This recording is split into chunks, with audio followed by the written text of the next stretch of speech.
കേരളം വീണ്ടും ഒരു ഉപതെരഞ്ഞെടുപ്പ് ചൂടിലേക്ക് കടക്കുകയാണ്. നിലമ്പൂരിൽ ഉപതെരഞ്ഞെടുപ്പ് പ്രഖ്യാപിച്ചിരിക്കുകയാണ്. ഈ വരുന്ന ജൂൺ 19 തീയതി നിലമ്പൂരിൽ ഉപതെരഞ്ഞെടുപ്പ് നടക്കുമെന്നും 23 തീയതി ജൂൺ 23 വോട്ടെണ്ണൽ നടക്കുമെന്നും തെരഞ്ഞെടുപ്പ് കമ്മീഷൻ പ്രഖ്യാപിച്ചതോടെ സ്ഥാനാർത്ഥി പ്രഖ്യാപനത്തിന്റെ അടക്കം തിരക്കുകളിലേക്ക് മുന്നണികൾ കടന്നിരിക്കുകയാണ്. ഈ അവസരത്തിൽ നിലമ്പൂർ എന്ന മലപ്പുറം ജില്ലയിലെ അസംബ്ലി മണ്ഡലം വീണ്ടും കേരളത്തിന്റെ ആകെ ശ്രദ്ധയിലേക്ക് ഉയരുകയാണ്.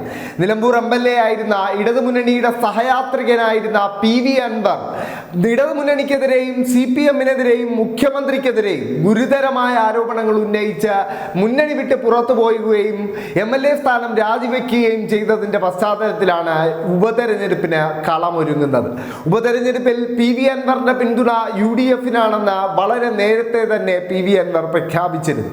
എന്നാൽ മണ്ഡലത്തിന്റെ ഒരു പൊതു സ്വഭാവം പരിശോധിക്കുകയാണെങ്കിൽ 1967 മണ്ഡലം രൂപീകൃതമായ കാലം മുതൽ ഏതാനും രണ്ട് തവണ കൃത്യമായി പറയുകയാണെങ്കിൽ 2 തവണ വിജയിക്കാൻ ഇടതുമുന്നണിക്ക് സാധിച്ചു എന്നത് മാറ്റി നിർത്തിയാൽ ബഹുഭൂരിപക്ഷം സമയവും മണ്ഡലം ഭരിച്ചിരുന്നത് 2016 വരെ UDF തന്നെയായിരുന്നു. PV അൻവറിലൂടെയാണ് മണ്ഡലം യഥാർത്ഥത്തിൽ CPM-ന്റെ കൈകളിലേക്ക് എത്തുന്നത് എന്ന് വേണമെങ്കിൽ പറയാൻ സാധിക്കും.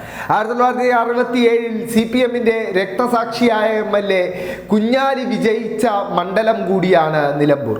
പക്ഷെ ശേഷം പിന്നീട് 1982 TK ഹംസയിലൂടെ ഒരു വിജയം ഇടതുമുന്നണിക്ക് സ്വന്തമാക്കാനായെങ്കിലും അത് തുടരാൻ ഇടതുമുന്നണിക്ക് സാധിച്ചില്ല. 1987 മുതൽ 2011 വരെ മണ്ഡലം കൈവശം വച്ചിരുന്നത് ആര്യാടൻ മുഹമ്മദ് എന്ന കോൺഗ്രസിന്റെ തലപ്പൊക്കമുള്ള നേതാവ് തന്നെയായിരുന്നു.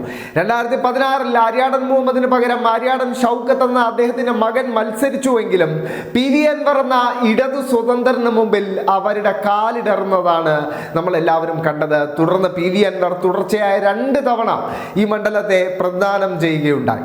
മണ്ഡലത്തിൽ ഒരു മുനിസിപ്പാലിറ്റിയും 7 പഞ്ചായത്തുമാണ് ഉള്ളത്. അതിൽ ഒരു മുനിസിപ്പാലിറ്റി, നിലമ്പൂർ മുനിസിപ്പാലിറ്റി, നിലവിൽ LDF ഭരണത്തിന് കീഴിലാണെങ്കിലും സ്വതന്ത്രരുടെ പിന്തുണയോടെയാണ് LDF ഇവിടം ഭരിക്കുന്നത്.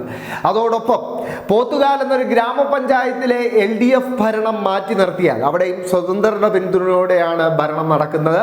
അത് മാറ്റി നിർത്തിയാൽ ബാക്കി എല്ലാ പഞ്ചായത്തുകളിലും UDF ഭരണമാണ്. ഇപ്പോൾ ഏറ്റവും പുതിയതായി ചുങ്കത്തറയിൽ UDF ഭരണം അട്ടിമറിയിലൂടെ നേടിയതുൾപ്പെടെ പരിശോധിക്കുകയാണെങ്കിൽ ബാക്കി എല്ലാ പഞ്ചായത്തുകളിലും 6 പഞ്ചായത്തുകളിലും UDF-ന്റെ ഭരണമാണ് നിലനിൽക്കുന്നത്.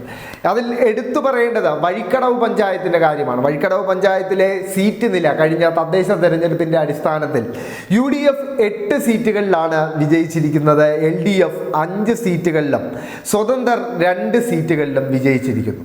ഇനി മൂത്തേടം എന്ന പഞ്ചായത്തിലേക്ക് വരികയാണെങ്കിൽ ഇവിടെയും UDF ഭരണമാണ്. UDF-ന്റെ ഒരു ആധിപത്യ ഭരണം നിലനിൽക്കുന്ന പഞ്ചായത്ത് കൂടിയാണ് മൂത്തേടം. അവിടെ 12 സീറ്റുകളിൽ UDF-ന് കഴിഞ്ഞ തദ്ദേശ തെരഞ്ഞെടുപ്പിൽ വിജയിക്കാൻ സാധിച്ചപ്പോൾ LDF വെറും 2 സീറ്റുകളിലേക്ക് ഒതുങ്ങുന്ന കാഴ്ച നമുക്ക് കാണാൻ സാധിച്ചു. സമാനമാണ് ചുങ്കത്തറയിലെ അവസ്ഥ. ചുങ്കത്തറയിൽ UDF 9 സീറ്റുകളിലും LDF 6 സീറ്റുകളിലും 5 സ്വതന്ത്രരുമാണ് വിജയിച്ചത്. ഇവിടെ LDF സ്വതന്ത്രരുടെ പിന്തുണയോടെ ഭരണം മുന്നോട്ട് കൊണ്ടുപോവുകയായിരുന്നെങ്കിലും വൈസ് പ്രസിഡന്റ് അടക്കം കാലുമാറിയ പശ്ചാത്തലത്തിലാണ് ഇപ്പോൾ LDF-ന് അവിടെ ഭരണം നഷ്ടപ്പെടുന്നത്. എന്തായാലും വീണ്ടും നിലമ്പൂർ സംസ്ഥാനത്തിന്റെ ആകെ ശ്രദ്ധയിലേക്ക് ഉയരുകയാണ്. നിലമ്പൂരിലെ ഓരോ പഞ്ചായത്തും ഇനി കേരളത്തിലെ മനുഷ്യർക്ക് പരിചിതമാകാൻ പോകുന്ന ദിനങ്ങളാണ് കടന്നു പോകാൻ പോകുന്നത്. കാരണം വളരെ കുറച്ച് സമയം മാത്രമേ തെരഞ്ഞെടുപ്പിന് ഇനി ബാക്കിയുള്ളൂ. ആരാകും ഇരു മുന്നണികളുടെയും സ്ഥാനാർത്ഥികളെന്ന ആകാംക്ഷ എങ്ങും നിറയുകയുമാണ്.